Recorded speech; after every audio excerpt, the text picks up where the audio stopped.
Hello, good afternoon and Salam Malaysia Madani. Thanks for tuning in. You're watching World Today with me, Mohana Priya. Before we begin, let's take a quick look at some of the stories we're following. Myanmar's Min Aung Hlaing visits Thailand as part of Bangkok's efforts to re-engage with its neighbour. Thailand and Myanmar are ready for a new chapter in economic cooperation, adding both countries will push for more trade and improve energy sector collaboration. Iran and Oman have reached an understanding on the outlines of an agreement to reopen the Strait of Hormuz for 60 days. The agreement could be announced within days, resuming navigation in the critical waterway. President Donald Trump has signed an order for minimum import prices and new tariffs on polysilicon products, a key material for solar panels and semiconductors. Such products face a 15% tariff starting 4th December this year. Israel refused to withdraw from more areas of South Lebanon unless the Lebanese army has full control of an initial 2-pilot zone. A Lebanese presidential source said Lebanon is keen to move on to new areas, whereas Israel insists on verifying the implementation in the first 2 zones. At least 2 people were killed and 13 others wounded after a minibus exploded in Syrian town Jaramana. According to preliminary information, the blast was caused by a bomb placed inside the minibus. No group immediately claimed responsibility for the blast.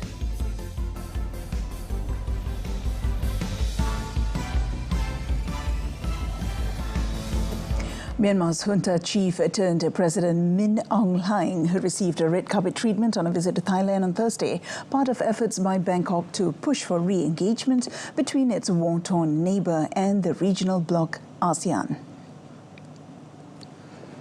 Thai Prime Minister Anutin Chanvirakul said at a keynote address in Bangkok's Convention Centre that Thailand and Myanmar are ready for a new chapter in economic cooperation, adding both countries will push for more trade and improve energy sector collaboration. Myanmar's President Min Aung Hlaing said Myanmar is working on the Dawei industrial project to connect with Thailand and provide it with the shortest possible route to deliver its goods to West Asia. According to Kich Ong Vitul Sat, chairman of the Thai-Myanmar Business Council, Thailand's business with Myanmar has suffered since the pandemic and the coup. Civil war has also impacted border trade, and sanctions are forcing some Thai firms that do business with the West to rethink or withdraw investments in Myanmar. Iran and Oman on Thursday reached an understanding on the outlines of an agreement to reopen the Strait of Hormuz for 60 days. Now, the agreement, which still needs approval by Iran's Supreme National Security Council and could be announced within days, aims to resume navigation in the waterway. Vessels entering the strait will use a route close to Iran, while those leaving will take one close to Oman. No transit fees or service charges will be imposed, and regional parties may participate in demining and technical procedures. Following the agreement's approval, the US and Iran will return to their Peace Memorandum of Understanding and activate Paragraph 5 concerning the reopening and safe navigation of commercial shipping through the strait. On that note, sources said indirect contact between Iran and the US remain through mediators and have entered their final stage. Iran tightened its grip on the strait on the 28th of February, barring safe passage of vessels belonging to or affiliated with Israel and the US following their joint strikes on Iranian territory. US President Donald Trump has signed an order to set minimum import prices and new tariffs on products made using polysilicon, a key material for solar panels and semiconductors. The order said such products face a 15% tariff starting 4th December this year. It also outlined minimum import prices for polysilicon and goods like wafers and solar cells to take effect on the same date. Now, the White House said the aim to create a level playing field for American producers of these strategic goods and to encourage onshoring of these industries. It added polysilicon is an important component in the semiconductor industry with defense-related uses. unbelievable business. Chips will have a big percentage of the chip business by the time I leave office, which could be a long time. Who knows? But it could also be fairly quick. They say 2.5 years. We're going to find out. But I just want to say that it's an honor to have worked with a very smart group of people, and we're bringing the chip business back into the United States in a very big way. The U.S. share of global polysilicon production capacity has dropped from 50% in 2005 to less than 2% in 2024. U.S. President Donald Trump made another attempt to curb birthright citizenship, signing an order targeting those who enter the country under the guise of tourism while actually intending to give birth. What's happening now, if people are building businesses around it, from wealthy people are building businesses around birthright citizenship, that's not the way it's supposed to work. It's a disgrace. They're buying their way in, and we're not going to let it happen. So. The order also aims to deny birthright citizenship to others, including children born to foreign government employees and children of people who are classified as alien enemies. The president signed another executive order last year decreeing that children born to parents in the U.S. illegally or on temporary visas would not automatically become citizens. Lower courts blocked that move, ruling that under the citizenship clause of the 14th Amendment to the U.S. Constitution, nearly everyone born on U.S. soil is an American citizen. The administration argues the new directive does not fall within the limits of the Supreme Court ruling, allowing it to expand who would be considered ineligible for birthright citizenship. Israel refused in talks to withdraw from more areas of South Lebanon unless the Lebanese army has full control of an initial 2 pilot zones. The 7th round of negotiations between Lebanon and Israel was held in Rome under U.S. auspices, aimed at ending hostilities between Israel and Hezbollah. In June, Israel and Lebanon agreed on a framework deal that involves the disarmament of Hezbollah, a gradual withdrawal of Israeli forces, and the deployment of Lebanese army to the region, starting in 2 pilot zones. A Lebanese presidential source said the latest talks had not yielded definitive results regarding the pilot zones. It said Lebanon is keen to move on to new areas, whereas the Israeli side insists on verifying the implementation in the first 2 zones before proceeding to the next stage. However, an agreement was reached on a short list of countries that might oversee the implementation. An Israeli official said the plan's expansion is not automatic and would only grow if the Israeli government sees results.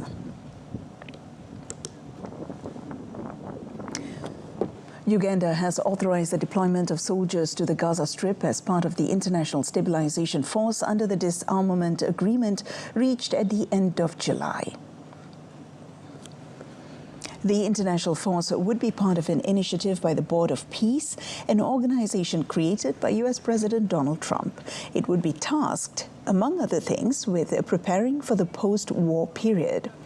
The Ugandan parliament passed a motion supporting President Yoweri Museveni's decision to deploy the Uganda People's Defense Forces in Gaza for a peacekeeping mission. You should be very, very proud as Ugandans that Uganda People's Defense Forces is viewed as the anchor of stability in a sea of turbulence regionally and now globally. According to a Board of Peace source, 4 other countries have indicated they are willing to join the force. They are Morocco, Kosovo, Albania, and Kazakhstan. United Nations Chief Antonio Guterres condemned both sides for attacking on civilian areas as Ukraine and Russia keep up their artillery war. Now, both sides have been intensifying their long-range attacks in recent months, leading to a jump in civilian deaths. President Volodymyr Zelensky said Ukraine struck 2 Russian oil refineries hundreds of kilometers from the border as Russia hit a train station and commercial ship in Ukraine. Kiev has been firing record number of drones at Russia, while Moscow has been launching all-time high missile attacks. These latest series of attacks follow an alarming pattern of escalating strikes against populated areas, reportedly resulting in a record-level increase in numbers of civilian casualties and widespread destruction of residential and civilian infrastructure in Ukraine, as well as increasingly in the Russian Federation. Attacks against civilians and civilian infrastructure are a clear violation of international humanitarian law and must stop immediately.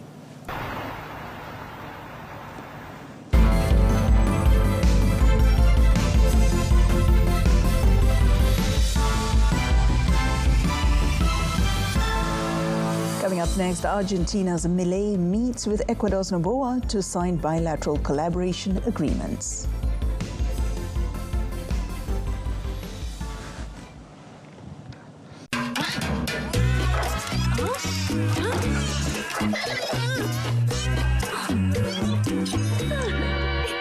Guna mentol jimat tenaga untuk lebih jimat.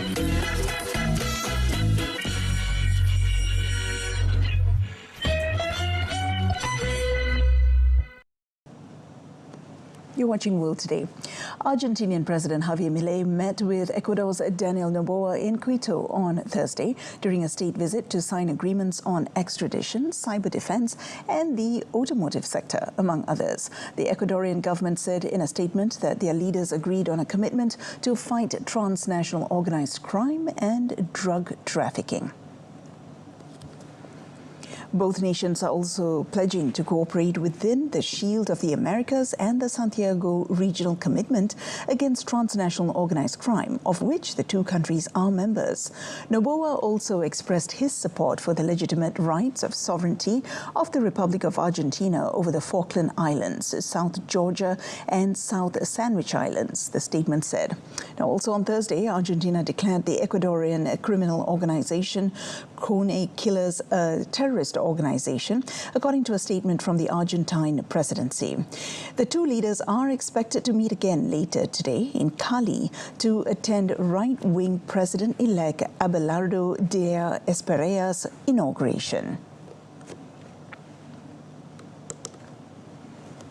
Conservative Abelardo de la Espriella will be inaugurated as Colombia's president later today in Cali, 2 months after his razor-thin electoral victory. Now, according to the National Electoral Council, the lawyer and businessman, who has no prior political experience, defeated his rival by more than 250,000 votes, with 49.66% of the vote in the June second round. De Espera and Vice President-elect Jose Manuel Restrepo received their credentials in a ceremony on the 25th of June, with the final count differing from preliminary results by just 0.003%. The president-elect burst into the political scene with hardline proposals to crack down on crime, cut government programs and taxes, and revive oil exploration. Self-nicknamed the Tiger, De la Espriella has portrayed himself as an anti-establishment savior capable of reviving Colombia's ailing economy and restoring order in a country rattled by illegal armed groups and drug trafficking.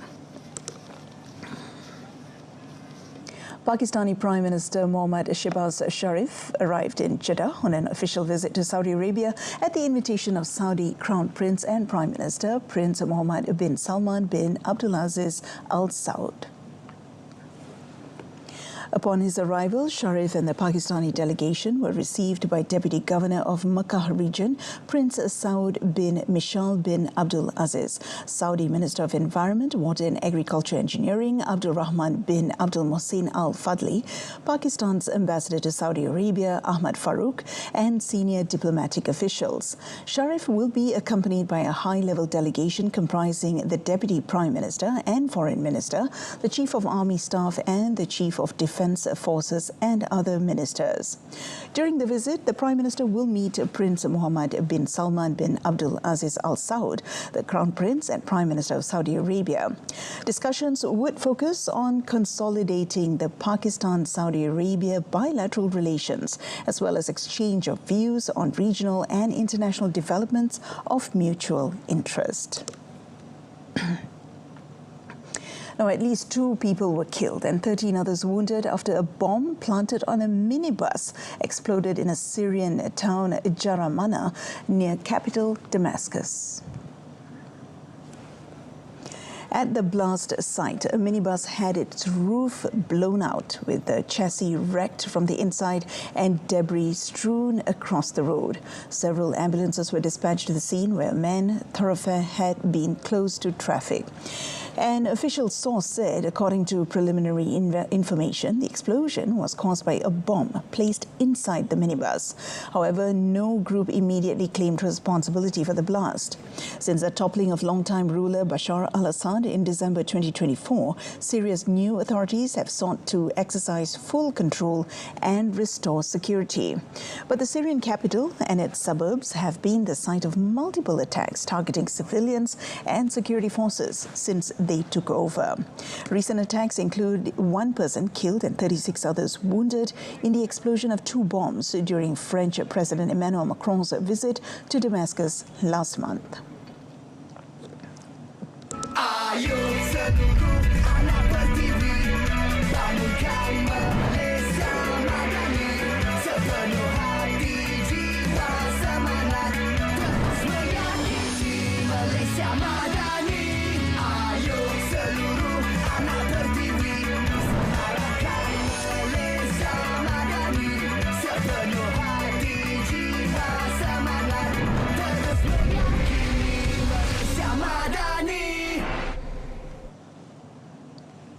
Britain has cleared Paramount Skydance's $110 billion acquisition of Warner Brothers Discovery on both competition and public interest grounds. Now, the government said it would not intervene in the deal after Paramount strengthened its assurances about programming and news provision.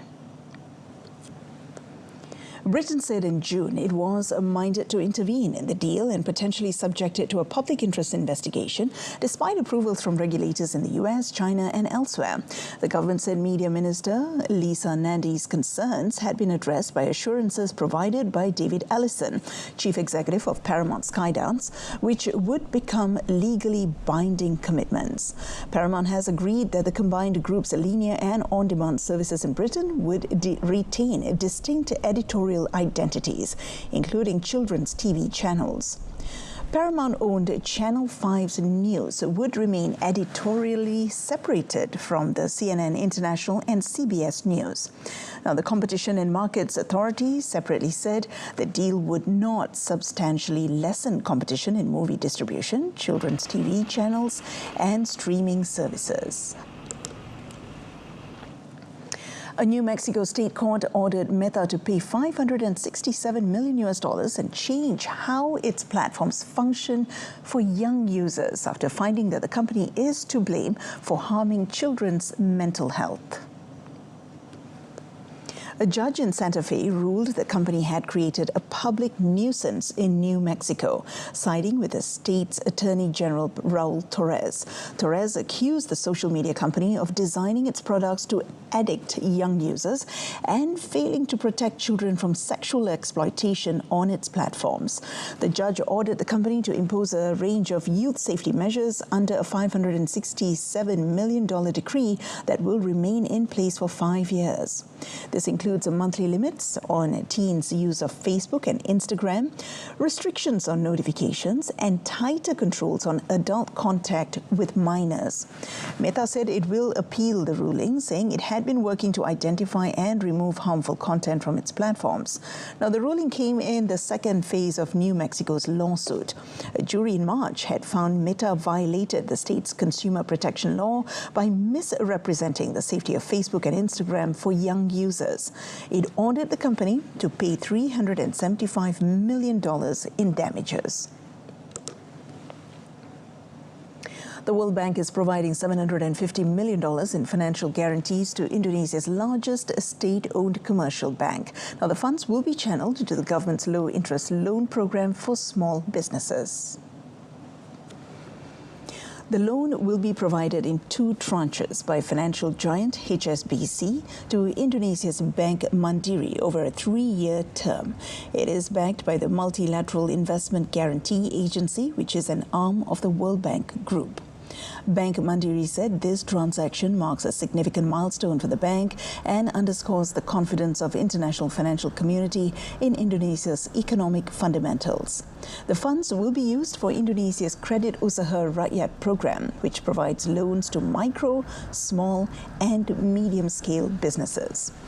The World Bank said proceeds from the loan will be used to help finance and refinance loans to retail and service sector businesses, street vendors, farmers and fishermen.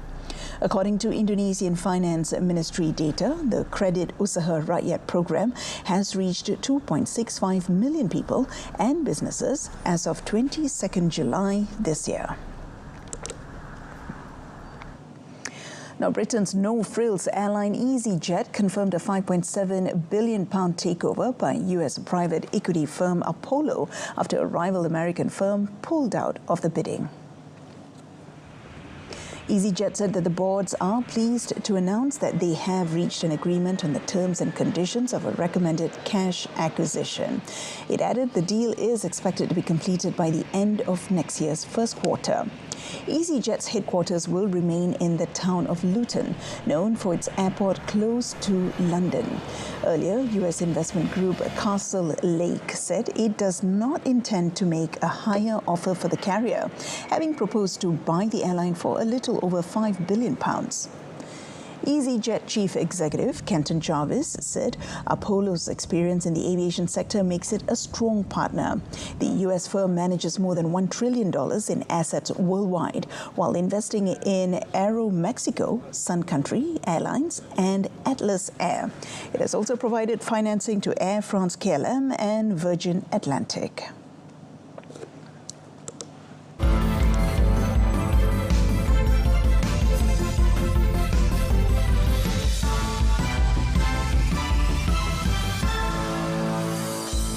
To come in sports, MNCF to push for bringing back Dato' Azizul Hasni Awang into Road to Gold program. Stay with us.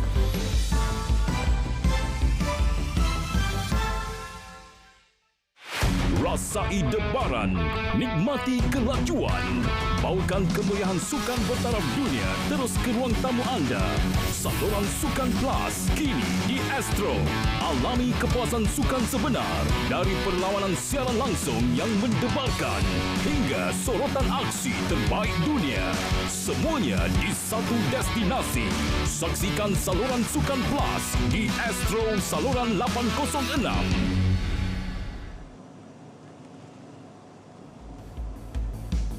Defending champion Ng Yan Yao faces a massive mission at next month's Asian Games Aichi Nagoya 2026 as the multi-sport event is the first direct Olympic qualifier for the sport's debut at the Los Angeles 2028 Games. At the 2022 Asian Games, Malaysia emerged as a squash powerhouse by sweeping 3 gold medals through Yan Yao in the men's singles. The 28-year-old said his main priority is currently to ensure that his physical form is in top condition. To ensure Malaysia remains ahead of the curve, the coaching staff has already commenced intensive video analysis to break down the strengths and weaknesses of rivals before the team departs for Japan in 6 weeks.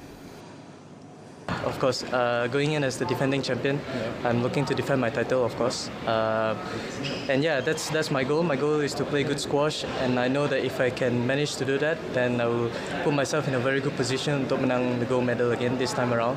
It's my 3rd Asian Games, so I have some, I would say, more experience than the last 2 editions. So macam biasa ada pressure, tapi saya akan fokus dengan sendiri lah. The Malaysian National Cycling Federation, MNCF, will request the Youth and Sports Ministry, KBS, and the National Sports Council to consider bringing national track cycling ace Dato' Azizul Hasni Awang back into the Road to Gold or RTG program. Its president, Dato' Amarjit Singh Gill, said it would write an official letter to Youth and Sports Minister Dr. Muhammad Taufik Johari and NSC Director General Jeffrey Ngadirin next week. He believes that Dato' Azizul Hasni still can compete for a slot in the Los Angeles Olympics 2028. We want Dato' Azizul to continue for us to LA 2028. And it is important that the government and MSN should state that clearly so that he is at ease and he knows that he's wanted. You ask me, I think deep down he wants to go. But he wants to go provided he has the full support. He emphasized that full support is essential to help the national athlete qualify through the increasingly challenging qualification system. It would also become a major confidence boost to the pocket rocketman career up till LA 2028. On to international football transfer updates. Real Madrid have reached an agreement with RB Leipzig to sign Ivory Coast winger Ian Diomande, the Spanish club said on Thursday, with media reports saying that the transfer could become the most expensive in the club's history. Financial details were not disclosed, but Spanish newspaper Marca reported that the deal could be worth up to 125 million euros, plus 10 to 15 million euros in add-ons.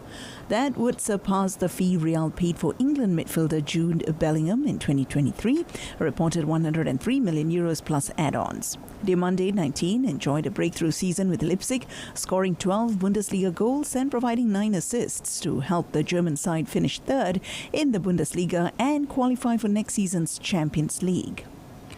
Jose Mourinho returned for a second spell as Real coach in June after a disappointing season for the record 15 times European champions, in which they finished runners-up to Barcelona in the La Liga and exited the Champions League at the quarter-final stage.